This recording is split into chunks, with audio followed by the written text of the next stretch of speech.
ప్రార్థన. సకల ఆశీర్వాదములకు కారణభూతుడైనటువంటి మా ప్రియమైన పరలోకపు తండ్రి, దయగల దేవ, కృపగల తండ్రి, మీ చిత్త ప్రకారంగా ఎన్నో లోతైన విషయాలను బైబిల్ స్టడీ ద్వారా, అలాగే జరుగుతున్నటువంటి ఈ అద్భుతమైన సెషన్స్ ద్వారా మా తండ్రి ధ్యానించడానికి మా అందరికి మీరు సహాయం చేస్తున్నారు. అందును బట్టి మీకే మహిమ, ఘనత, ప్రభావాలు చెల్లించుకుంటున్నాం తండ్రి.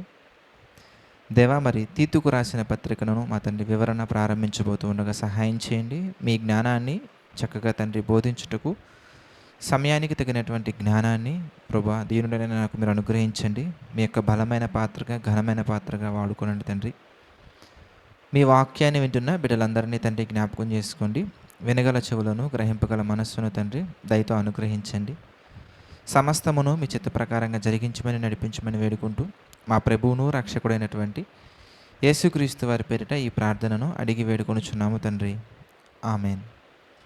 అందరికీ మన ప్రభువును రక్షకుడైన యేసుక్రీస్తు వారి పేరిట ప్రత్యేకమైన వందనాలు.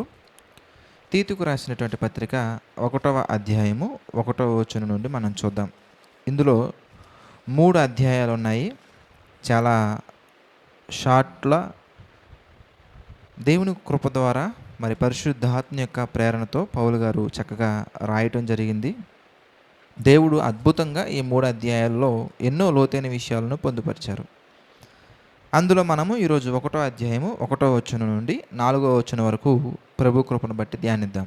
1వ వచనం మనం చూస్తే కనుక, దేవుడు ఏర్పరచుకొనిన వారి విశ్వాసము నిమిత్తమును నిత్య జీవమును గురించిన నిరీక్షణతో కూడిన భక్తికి ఆధారమగు సత్య విషయమైన అనుభవ జ్ఞానము నిమిత్తమును దేవుని దాసుడును యేసుక్రీస్తు అపోస్తులుడైన పౌలు మన అందరి విశ్వాస విషయంలో నా నిజమైన కుమారుడుకు తీతుకు శుభమని చెప్పి రాయినది. ఆ నిత్య జీవమును అబద్ధమాడనేరని దేవుడు అనాది కాలమందే వాగ్దానము చేశాను గాని ఇప్పుడు మన రక్షకుడైన దేవుని ఆజ్ఞ ప్రకారము నాకు అప్పగింపబడిన సువార్త ప్రకటన వలన తన వాక్యమును యుక్తకాలముల యందు బయలుపరచను. తండ్రి అయిన దేవుని నుండి, మన రక్షకుడైన క్రీస్తు యేసు నుండి కృపయు, కనికరమును, సమాధానమును నీకు కలుగునుగాక.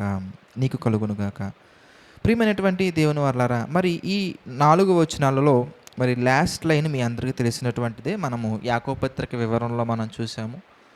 కృప అంటే ఏంటి, సమాధానం అంటే ఏంటి, విస్తరించడం అంటే ఏంటి, ప్రేమ అంటే ఏంటి, ఇవన్నీ కూడా ప్రభు కృపను బట్టి యాకోబు పత్రిక వివరణలో మనం చూసాం కనుక మరలా వాటి గురించి ఎక్స్ప్లెనేషన్ చేసుకుంటే విలువైనటువంటి విషయాలను మనం ఆ సమయంలో మనం నేర్చుకోవచ్చు కనుక వాటి గురించి నేను ప్రస్తావించడం లేదు.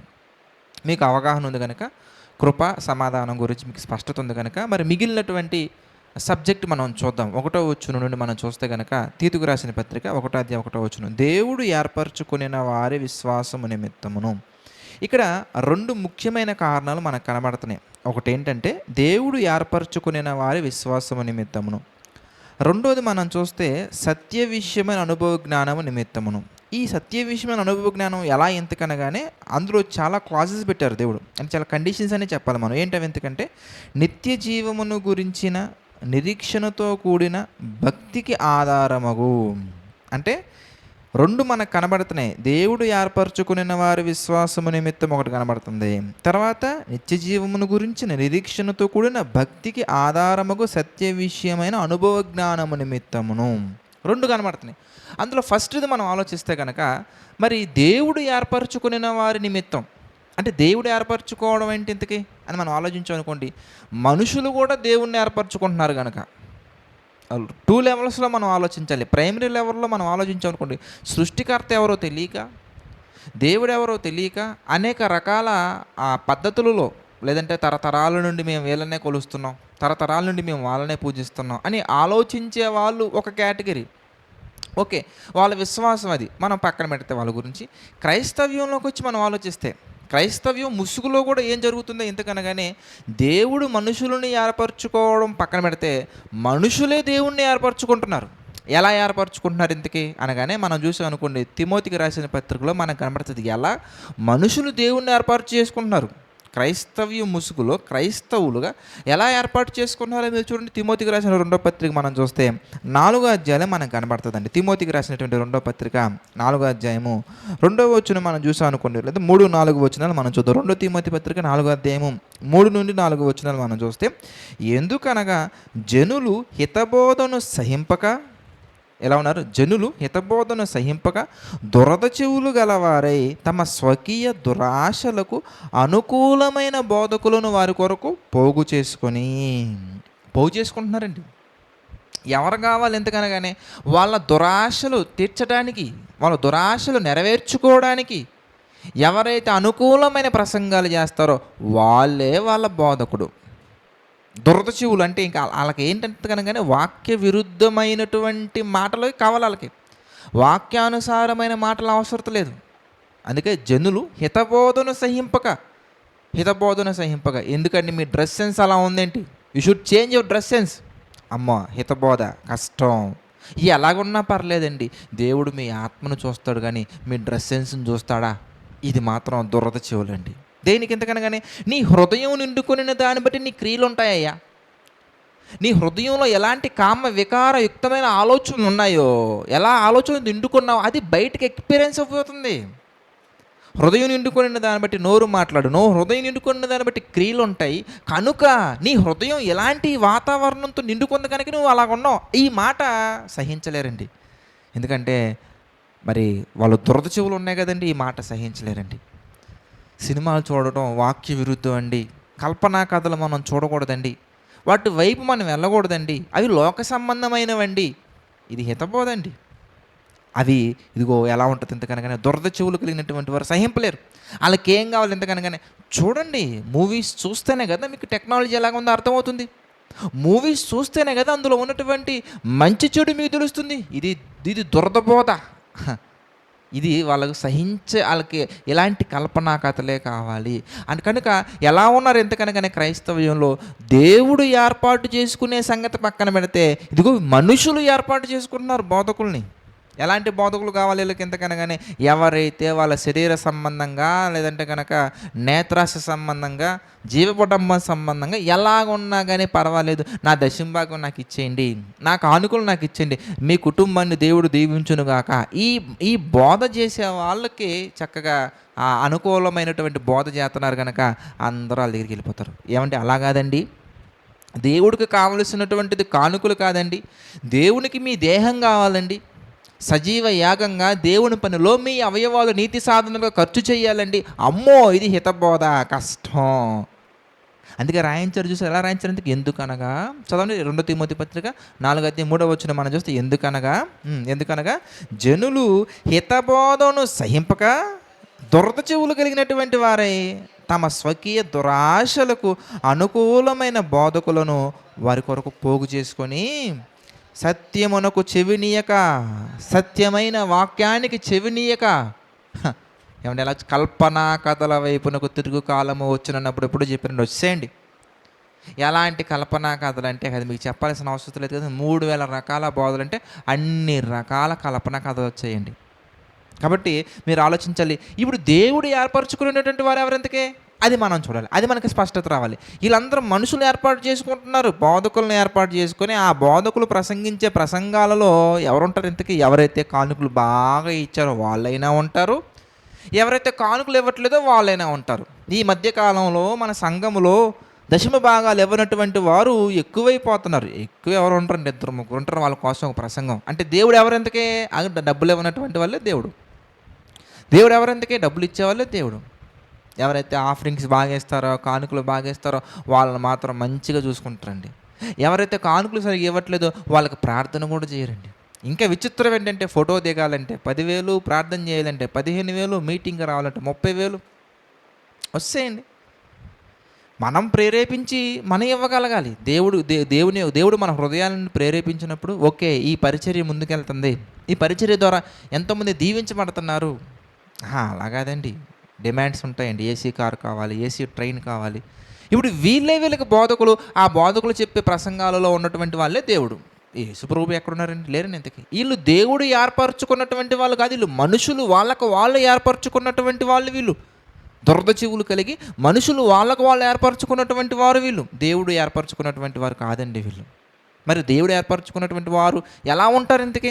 అదిగో పేతురు గారు రాసిన మొదటి పత్రికలో 2వ అధ్యాయంలో దేవుడు చెప్తున్నారట, ఆయన మనుషులను ఏర్పరచుకునేది ఎలా ఏర్పరచుకుంటారయ్యా అంటే, ఏసీ ట్రైన్ల కోసమో, ఏసీ బస్సెస్ కోసమో, ఏసీ టికెట్స్ కోసమో, లేదంటే కనుక ఇదిగో శరీర సంబంధమైన కోరికల కోసము కాదండి. దేవుడు ఎలా ఏర్పరచుకుంటారో చూడండి.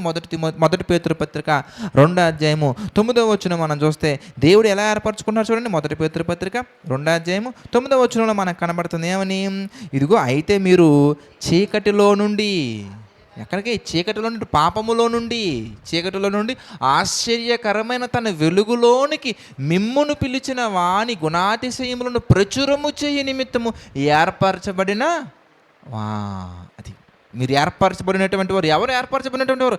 ఎవరైతే పాపాన్ని జయించి, పూర్వము మేము చీకటిలో ఉన్నాము, ఇప్పుడు వెలుగులోకి రావాలి, నిజమైన వెలుగు దేవుడు నిజమైన వెలుగై ఉన్నాడు, ఇప్పుడు మేము జీవించే జీవితం పాపపు జీవితం, దీన్ని విడిచిపెట్టాలి అని ఎవరైతే మారు మనసు పొంది పాప క్షమాపణ నిమిత్తము, అంటే ఇల్లు నిమిత్తము కాదు, ఏమండి డబ్బులు సంపాదించే నిమిత్తము కాదు, ఉద్యోగాల నిమిత్తం కాదు, పాప క్షమాపణ నిమిత్తము బాప్తిస్మం పొందుకొని పరిశుద్ధాత్మను పొందుకొని ఎవరైతే సంఘములోకి వచ్చారో వాళ్ళు ఏర్పరచబడినటువంటి వారు. ఎవరు ఏర్పరచబడ్డారు? వాళ్ళు ఎవరు ఎవరు చేశారు వాళ్ళని? ఎందుకు? దేవుడు ఏర్పాటు చేసుకున్నారు వాళ్ళని. They are special. మూర్ఖులైన ఈ తరము వారికి వేరుగా ఉన్నారు వాళ్ళు. మూర్ఖమైన తరము వరకు వేరుగా ఉన్నారు. ఇదిగో తర్వాత జీవవాక్యమును చేత పట్టుకొని వక్రజనము మధ్యలో, చూసారా? అంటే వీళ్ళు దేవుని చేత ఏర్పరచబడినటువంటి వారు ఆకాశ మండలములోని జ్యోతుల వలె ఉన్నారు.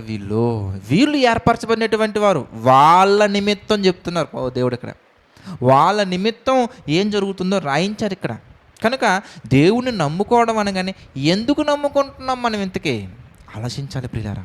ఎలా నమ్ముకుంటున్నాం మనం ఇంతకీ ఆలోచించాలండి. స్వస్థతల కోసం నమ్ముకుంటున్నారా? లేదంటే కనుక లోక సంబంధమైన ఉపయోగాల కోసం నమ్ముకుంటున్నారా? అయితే దేవుడు రాయిస్తున్నటువంటి మాట ఇదిగో మొదటి కొరింథీయులకు రాసిన పత్రిక 15వ అధ్యాయంలో 19వ వచనంలో రాస్తున్నారు. ఏమని? కొరింథీయులకు రాసిన మొదటి పత్రిక 15వ అధ్యాయము 19వ వచనం మనం చూస్తే, ఈ జీవిత కాలము మట్టుకే మీరు క్రీస్తునందు నిరీక్షించు వారమైన ఎడల మనుషులందరికంటే దౌర్భాగ్యం అయిపోతామండి. ఎందుకంటే ఆ జీవితం మనకు మీరు చెప్పండి. ఈ 60 సంవత్సరాల జీవితం కోసం మాత్రమే ప్రభునందు నిరీక్షణ కలిగి ఉన్నామా? ఈ జీవిత కాలంలో నువ్వు సుఖభోగ్యాలను అనుభవించకపోతే ఉండవా దేవుడి దగ్గర? దేవుడు నీకు ఫ్రిడ్జ్ ఇవ్వకపోతే దేవుడు వద్దా నీకు? దేవుడు నీకు కారు ఇవ్వకపోతే దేవుడు వద్దా నీకు? గర్భఫలం ఇవ్వకపోతే దేవుడు వద్దా నీకు? పెళ్లి జరగకపోతే దేవుడు వద్దా నీకు? ఎందుకు వచ్చావు యేసుప్రభువు వారి దగ్గరికి? ఎందుకున్నావు సంఘంలో? ఎందుకున్నావు దేవుడి పాదాల చెంత? ఈ లోక సంబంధమైన వాటి కోరుకున్నావా? అయితే గుర్తుంచుకో, వాక్యము ఎరుగున్నటువంటి వారందరికంటే, వాక్యం ఎరిగిన వారైనా ఎరగని వారైనా మనుషులందరికంటే కూడా దౌర్భాగ్యుడు అండి. కనుక మరి ఎలా ఉండాలి? ఎంతకనగానే మీరు మీ పునాది, అందుకే అంటారంటే మీ పునాది ఎక్కడ వెయ్యాలి? మీ పునాది ఎంతకే ఎలా వెయ్యాలి? మీ పునాది ఎంతకే? ఇదిగో కొరింథీయులకు రాసిన పత్రికలోనే, అలాగే మొదటి కొరింథీ పత్రికలోనే మనకి 3వ అధ్యాయంలో కనపడుతుంది. ఒకసారి మనం చూద్దాం. మొదటి కొరింథీయులకు రాసిన పత్రిక 3వ అధ్యాయము 10వ వచనం మనం చూస్తే ఎలా ఉండాలి మన పునాది ఎంతకే? మొదటి కొరింథీ పత్రిక 3వ అధ్యాయం 10వ వచనం, దేవుడు నాకు అనుగ్రహించిన కృప చొప్పున నేను నేర్పరైన శిల్పకారుని వలె పునాది వేసి తిని, మరి ఒకడు దాని మీద కట్టుచున్నాడు. తర్వాత ప్రతివాడు దాని మీద ఎలాగో కట్టుచున్నాడో జాగ్రత్తగా చూచుకొనవలెను. వేయబడినది తప్ప మరి ఒక పునాది ఎవడును వేయనేరడు. ఈ పునాది ఎవరింతకే? యేసుక్రీస్తు వారే. అంటే క్రీస్తు మీద కట్టబడాలి మనం, వాక్యము మీద కట్టబడాలి మనం. అలాగే కట్టారండి పాతకాలంలో, పురాతన కాలంలో ఆదిమ సంఘం లేదా ప్రవక్తలు, దేవుని పిల్లలు దేవుని ప్రజలను ఎలా కట్టారు, ఎలా నిలబెట్టారు చూడండి. ఒకసారి ఎఫెసీయులకు రాసిన పత్రిక 2వ అధ్యాయం మనం చూస్తానండి. ఎలా నిలబెట్టారో చూడండి. ఎఫెసీయులకు రాసిన పత్రిక 2వ అధ్యాయము 20-21 వచనాలు మనం చూస్తే, ఎఫెసీ పత్రిక 2వ అధ్యాయము 20-21 వచనాలు మనం చూద్దామండి. ఎఫెసీయులకు రాసిన పత్రిక, క్రీస్తు యేసే ముఖ్యమైన మూలరాయి అయి ఉండగా అపోస్తులను ప్రవక్తలను వేసిన పునాది మీద మీరు కట్టబడ్డారు. ఎలా కనబడ్డారు ఎందుకని వాళ్ళందరూ అండి ఇదిగో లోక సంబంధమైన వాటి కొరకు కాదండి, యేసుక్రీస్తు వారిని సెంట్రలైజ్ చేసుకొని ఆయన మూలరాయి, మెయిన్ సెంటర్, పునాది, ఆయన మీద ఆధారం చేసుకొని ఇదిగో ఆయనను ఆధారం చేసుకొని సంఘాన్ని కట్టుకుంటూ వచ్చారండి. మరి మనం దేని మీద కట్టబడుతున్నాం ఎందుకే ఆలోచించుకోవాలి. ఎందుకు దేవుని నమ్ముకున్నాం ఎందుకు ఆలోచించుకోవాలి. అఫ్కోర్స్ మనలో చాలామంది మరి సత్యమైన వాక్యము తెలియకుండానే మన జీవితంలో జరిగిన మేలును బట్టి దేవుడి దగ్గరికి వచ్చి ఉంటామండి. ఇప్పుడు నేను దేవుని నమ్ముకుంటే మన జీవితంలో ఏ మేలులు జరగవని చెప్పట్లేదండి, జరుగుతాయి. దేవుడి యొక్క పని నిమిత్తము, దేవుని యొక్క అవసరత నిమిత్తము, దేవుని మహిమ నిమిత్తము, దేవుడి యొక్క ప్రణాళికలో మనకి కారు కావాలని దేవుడు నిశ్చయించుకుంటే తప్పకుండా కారు వచ్చేస్తుందండి. ఇప్పుడు కారు కోసం దేవుని నమ్ముకోకూడదండి. ప్రారంభంలో దేనికోసం దేవుని నమ్ముకొని ఉండుండొచ్చు మనం. ఒక స్కూల్లో ఎగ్జామ్ కోసమో, లేదంటే ఎగ్జామ్ మంచి మార్క్స్ రావాలనో, కాలేజీలో మంచి సీటు కోసమో, దేనికోసమో మీరు నమ్ముకొని ఉండొచ్చు. అది వాక్యము తెలియని కాలంలో ఓకే, అక్కడే ఉండిపోకూడదండి. అక్కడే మనం ఉండిపోయామంటే మన జీవితంలో ఎదురు దెబ్బలు వచ్చినప్పుడు పడిపోతామండి. ఒకవేళ మన జీవితంలో మేలుల కోసమే మనం దేవుడి దగ్గర ఉండుంటే కనుక మరి యోబు గారి జీవితంలో మీరు ఆలోచిస్తే శ్రమలు కూడా వచ్చాయి కదండి. ఎన్ని శ్రమలు వచ్చాయి మీరు ఆలోచించండి. దేవుని నమ్ముకుంటే శ్రమలు రావు రావు రావు రావు అన్న భ్రమలో ఉండిపోయారు అనుకోండి. అంటే వాక్యము తెలియనటువంటి వాళ్ళు జరిగిన మేలులను మాత్రం చూస్తూ ఉంటారు. వాక్యము తెలిసినటువంటి వారు శ్రమలలో కూడా మేలు ఎలా పొందుకోవాలో ఆలోచిస్తూ ఉంటారు. ఇది డిఫరెన్స్. అంటే వాక్యం మన హృదయంలో ఉంటే మన లైఫ్లో కారు ఉన్నా ఉన్న కారు పోయినా, మన లైఫ్లో బిల్డింగ్ ఉన్నా ఉన్న బిల్డింగ్ పోయినా, మన లైఫ్లో పొలాలు వచ్చినా ఉన్న పొలాలు పోయినా, ఏది ఉన్నా లేకపోయినా ఇదిగో దేవా ఈ జీవితం మీరు ఇచ్చారు తండ్రి, ఈ జీవితం మీ కొరకే తండ్రి అని మనం ముందుకు వెళ్ళాలంటే కనుక, సత్క్రియలు చేయుటకు మనం ఈ భూమి మీదకి వచ్చామనే సబ్జెక్ట్ మనకు తెలియాలంటే కనుక అదిగో వాక్యం తెలుసుకోవాలి. వాక్యం మీద మన పునాదిని కట్టుకోవాలి. వాళ్ళు దేవుని చేత ఏర్పరచబడినటువంటి వారు. అందరూ కాదండి, అందరు రారండి. ఈ లిస్టులోకి ఎవరు రారు. ఎందుకనగానే ఎవరైతే ఇదిగో వాక్య విరుద్ధంగా బ్రతుకుతున్నారో వారందరూ రారు.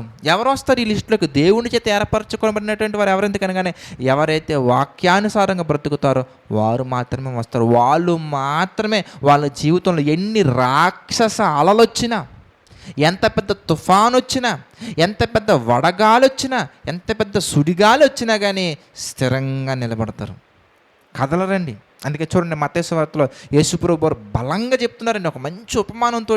వాక్యానుసారంగా నిలబడేవాడు, వాక్యం మీద తన జీవితాన్ని కట్టుకునేవాడు ఎలా ఉంటాడు అంటే మత్తయి సువార్త 7వ అధ్యాయం మనం చూస్తానండి. మత్తయి సువార్త 7వ అధ్యాయము 24వ వచనం చూద్దాం ప్రియులారా. మత్తయి సువార్త 7:24. కాబట్టి ఈ నా మాటలు వినట వాక్యము, ఈ నా వాక్యములు విని వాటి చొప్పున చేయు ప్రతి వాడును బండ మీద తన ఇల్లు కట్టుకొనిన బుద్ధిమంతుని పోలియుండును. తర్వాత వాన కురిసెను, వరదలు వచ్చెను, గాలి విసిరి ఆ ఇంటి మీద కొట్టెను, కానీ దాని పునాది యేసుక్రీస్తు మీద వేయబడిన కనుక, బండ మీద వేయబడిన కనుక అది పడలేదు. అలా కాకుండా వాక్యం మీద కాకుండా ఎవరి జీవితంలోనో సాక్ష్యాలు చూశారు, ఎవరో సాక్ష్యం చూశారు. ఉంటాయి కదండి, యూట్యూబ్లో చాలా ఉంటాయండి. నేను అందరికీ చాలామందికి చెప్పే విషయం అదే. సాక్ష్యాలు చూడడం వల్ల ఏమొస్తుంది ఇంతకే ఆలోచించండి. అదే వాక్యాలు వినండి, వాక్యం మీద మీ పునాది వేసుకోండి. వాళ్ళ జీవితంలో మేలు జరిగింది, వీళ్ళ జీవితంలో మేలు జరిగింది. అయితే బైబిల్ మనం చదువుకున్నాం అనుకోండి, మేలులు మాత్రమే కనిపించవండి. దేవుడు చేసిన మేలులు మాత్రమే కనిపించవండి. ఆ మేలు చేయటం కంటే ముందు దేవుడు వాళ్ళని ఎలాంటి పరీక్ష పెట్టారో, ఆ పరీక్షలో ఎలా గెలవాలో, ఆ పరీక్షలో సాతానుని ఎలా చితకత్రొక్కాలో కూడా స్పష్టత మీకు రావాలంటే మనుషులు చెప్పలేరు దాన్ని, ఏ మనిషి వివరించలేరు దాన్ని. వాక్యం చదవండి, పరిశుద్ధాత్మ దేవుడు వాక్యము ద్వారా మీతో మాట్లాడతారు, వివరిస్తారు. మీ హృదయంలో మంచి మంచి కన్స్ట్రక్షన్ చేస్తారు. మీ జీవితాన్ని వాక్యం మీద కడతారైనా. ఎప్పుడు కేవలం యూట్యూబ్లో అక్కడ సాక్ష్యాలు, ఈ సాక్ష్యాలు, గొడ్డలతో నరికారంట, పైనుంచి కింద పడ్డామంట, ఎగ్జామ్స్ ఫెయిల్ అయిపోయామంట. చేయరాని కాదండి, చేస్తారు. దేవుడు చావు బ్రతుకుల మధ్యలో ఉన్న ఎవరినైనా బ్రతికించాలని దేవుడు నిశ్చయించుకుంటే బ్రతికిస్తారు. కానీ వాటి మీద మన పునాది కట్టుకోకూడదు, వాటి మీద మన జీవితం కట్టబడకూడదు. ఎలా కట్టబడాలి? ఎందుకనగానే దేవుని వాక్యం మీద కట్టబడాలి. బైబిల్లోనే ఉన్నాయండి, చనిపోయినటువంటి వారిని కూడా దేవుడు లేపారు. ఏమండి, ఆ కుష్ఠరోగుతో ఉన్నటువంటి వారిని లేపారు, పుట్టుగుడ్డు వాళ్ళకి కళ్ళు తీసుకొచ్చారు, కుంటి వారికి కాళ్ళు తీసుకొచ్చారు. దేవుడు చేస్తారండి, అద్భుతాలు తప్పకుండా చేస్తారు. మనందరి జీవితంలో చేయలేదా? నా జీవితంలో కూడా దేవుడు చేశారండి. చావు వరకు వెళ్ళాను, మీ అందరూ తెలుసు నా గురించి. చావు వరకు వెళ్ళాను, ఇంకొక 2 వారాల్లో చనిపోతాను నాకే అనిపించింది. దేవుడు లేపలేదా? లేపారండి. నిలబెట్టలేదా? నిలబెట్టారండి. ఒక మంచి సేవకునిగా నిలబెట్టారు. ఎంతోమందికి సువార్త ప్రకటిస్తున్నాను. ఎంతోమంది జీవితాలలో వెలుగులు నింపుతున్నాను. దేవుడు అద్భుతాలు తప్పకుండా చేస్తారు. కానీ ఆ అద్భుతాల మీద మన జీవితాన్ని కట్టుకోకూడదు. ప్రాణానికి నేర్పించుకోవాలి. ఏం నేర్పించాలి? ఎప్పుడు దేవుడు మేలు చేస్తాడా అని కాదు నేర్పించాల్సింది. ఆయన చేసిన ఉపకారములలో దేనిని మరవద్దు. ఎందుకంటే కష్టాలు వచ్చినప్పుడు నువ్వు మరలా ఆ మేలులు తలంచుకోవాలి. అంటే వాక్యం మీద మన పునాదిని మనం కట్టుకున్నామంటే శ్రమలలో ఎలా ఉండాలో నేర్చుకుంటాం. దేవుడు పెట్టే పరీక్షలు ఎలా ఉండాలో నేర్చుకుంటాం. సాతానుని ఎలా ఎదిరించాలో నేర్చుకుంటాం. శోధనను ఎలా జయించాలో నేర్చుకుంటాం. అందుకే దేవుడు చెప్తున్నటువంటి మాట, ఈ నా మాటలు విని వాటి చొప్పున నడుచుకునే ప్రతి వాడు కూడా బండ మీద ఇదిగో ఇల్లు కట్టుకునేటువంటి వాడు అంటాడు. వాన కురిసెను, గాలి వీచెను, తుఫాను వచ్చెను, ఏమొచ్చినా కానీ ఆ ఇల్లు పడదు, స్ట్రాంగ్గా నిలబడుతుంది. అలా కాకుండా, ఆ విధంగా కాకుండా ఇదిగో ఇసుక మీద ఇల్లు కట్టుకోవడం అంటే మేలుల మీద, వాటి మీద, వీటి మీద, కొంతమంది వ్యక్తిత్వాల మీద కూడా కట్టుకుంటారండి. కొంతమంది సేవకులు నచ్చుతారండి. వాళ్ళ అపియరెన్స్ కానీ, యాటిట్యూడ్ కానీ, వాళ్ళు నడుచుకునే విధానం కానీ నచ్చి అతని ప్రవర్తనను బట్టి వాక్యం దగ్గరికి వచ్చేవాళ్ళు చాలామంది ఉంటారు. ఆమె ప్రవర్తనను బట్టి వాక్యం దగ్గరికి వచ్చేవాళ్ళు చాలామంది ఉంటారు. మంచిదే, మన ప్రవర్తన ద్వారా కొంతమంది మారాలి, మంచిది, వెరీ గుడ్. అయితే ఆ ప్రవర్తన మీద కట్టుకోకూడదు ఇల్లు. ఎందుకంటే ఒకవేళ ఆ వ్యక్తి ఒకవేళ లోకంలో కలిసిపోయారు అనుకోండి, లోకానుసారంగా ఏదైనా దెబ్బతిన్నారు అనుకోండి, వెంటనే ఇతన్ని చూసి కదా నేను ప్రభువుని నమ్ముకున్నా, ఇదేంటి చూసారా? వ్యక్తులను నమ్ముకున్నా, వస్తువులను నమ్ముకున్నా, ఆస్తులను నమ్ముకున్నా, వేటి కొరకో ప్రభు దగ్గరికి వస్తే గనక ఇసుక మీద ఇళ్ళ కట్టబడినటువంటి వారే. వాళ్ళు వాన వచ్చినా గాలి విసిరినా పడిపోతారు ప్రియులారా. కనుక ఫస్ట్ రీజన్ ఏం చెప్తున్నారు ఎందుకనగానే, దేవుడు ఏర్పరచుకొనిన వారి నిమిత్తము, అనగా పాపాన్ని జయించి వాక్యాన్ని విని ఆ వాక్యానుసారంగా ఇల్లు ఎవరైతే కట్టుకుంటున్నారో, కుటుంబాన్ని ఎవరైతే కట్టుకుంటున్నారో, జీవితాన్ని ఎవరైతే కట్టుకుంటున్నారో వాళ్ళ నిమిత్తమును ఫస్ట్దండి. రెండోది ఏంటి మనకు కనబడుతుంది? ఇంతకీ చూద్దామా? రెండోది మనం చూస్తే తీతుకు రాసిన పత్రిక 1వ అధ్యాయము 2వ వచనం ఒకసారి మనం గమనించినట్లయితే కనుక ఏమని, నిత్య జీవమును గురించిన నిరీక్షణ. ఎలాంటి నిరీక్షణ అండి? మన నిరీక్షణ ఎలా ఉండాలంటే నిత్య జీవమును గురించిన నిరీక్షణతో కూడిన భక్తికి ఆధారముకు. భక్తి అంటే మనందరికీ తెలుసు. యాకోబు పత్రికలో డీటెయిల్గా మనం మాట్లాడుకున్నాం. భక్తి అంటే ఏంటి ఎందుకు ఒకసారి చూద్దాం. యాకోబు పత్రిక 1వ అధ్యాయం మనం చూస్తే 27వ వచనం చూద్దాం పిల్లలు. యాకోబు పత్రిక 1వ అధ్యాయము 27వ వచనం కనుక మనం గమనించినట్లయితే, యాకోబు పత్రిక 1:27, తండ్రి అయిన దేవుని ఎదుట పవిత్రమును నిష్కలంకమునైన భక్తి ఏదనగా దిక్కులేని పిల్లలను, విధవరాండ్రను వారి ఇబ్బందుల్లో పరామర్శించుటయు, ఇహలోక మాలిన్యము తనకంటకుండా తన్ను తాను కాపాడుకున్నటయే. మనం చూసాం భక్తి వివరణ, మనం ఆల్రెడీ చూసాం యాకోబు పత్రికలో. మరి ఫస్ట్ చాప్టర్ ఎక్స్ప్లెనేషన్లో మనం మాట్లాడుకున్నాం. 2 కండిషన్లు వస్తాయి భక్తి అనగానే. పాపం మనకంటకుండా మనల్ని మనం కాపాడుకోవాలి. మరి పాపములో జీవించే వాళ్ళను, అనగా దేవుడు దిక్కు లేకుండా, దేవుడి మీద ఆధారపడకుండా, మరి లోకం మీద ఆధారపడి పాపంలో బ్రతికే వాళ్ళకు వాక్యాన్ని పరిచయం చేసి, దేవునిని పరిచయం చేసి, మరి వాళ్ళని పరామర్శించి దేవుని చెంతకు తీసుకొచ్చి వాళ్ళని పరిశుద్ధంగా చేయాలి. 2, మనం పాపంలో పడకుండా మనల్ని మనం కాపాడుకోవాలి. మరి పాపంలో ఉన్నటువంటి వాళ్ళను మరి పరిశుద్ధతలోకి తీసుకుని రావాలి. ఇది భక్తి. ఇప్పుడు నిరీక్షణతో కూడినటువంటి నిత్య జీవమును గురించినటువంటి, అంటే మరి ఈ భక్తి ఎలాంటి భక్తి? ఎంతకి దొంగ భక్తి ఉండకూడదండి. దొంగ భక్తి అంటే ఆదివారం మాత్రం పరిశుద్ధంగా కనబడి, మరి సోమవారం నుంచి శనివారం వరకు లోకానుసారమైనటువంటి వాటిల్లో బ్రతకటం కాదు. ఆదివారం మాత్రం అద్భుతంగా కనిపించింది, మంచి ఆరాధన చేసేసి మరి సోమవారం నుంచి శనివారం వరకు లోకానుసారంగా బ్రతకటం కాదు. అది దొంగ భక్తి, వేషధారణ అంటారు దాన్ని. అలాంటి భక్తి కాదు. మరి ఎలాంటి భక్తి అంటే నీ మనస్సులో, నీ ఆలోచనల్లో, నీ ఉద్దేశాలలో, నీ తలంపుల్లో, నీ యాక్టివిటీస్లో ఏం కనిపించాలి? ఎందుకే కొలస్సీ పత్రికలో మనకు కనబడుతుంది. కొలస్సీలకు రాసిన పత్రిక 3వ అధ్యాయం మనం చూసాం అనుకోండి, 2వ వచనం మనం చూద్దాం. కొలస్సీలకు రాసిన పత్రిక 3వ అధ్యాయము 2వ వచనం మనం చూస్తే ఎలా ఉండాలి మనం? ఇంతకీ చదవండి 2వ వచనం.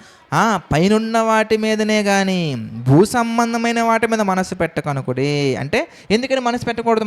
మన పౌరస్థితి పరలోకమందు ఉన్న కనుక, మన పౌరస్థితి పరలోకంలో ఉంది కనుక మన జీవము పరలోకంలో ఉంది కనుక నిత్య జీవమును గురించినటువంటి నిరీక్షణ, పరలోకాన్ని నేను ఎప్పుడు చేరుకోవాలి, నా తండ్రిని నేను ఎప్పుడు చేరుకోవాలి. తండ్రిని మనం చూడాలంటే తండ్రి దగ్గరికి వెళ్ళడం పక్కన పెడితే తండ్రిని చూడాలంటేనే దేవుడు ఒక మంచి అర్హత పెట్టారు కదా.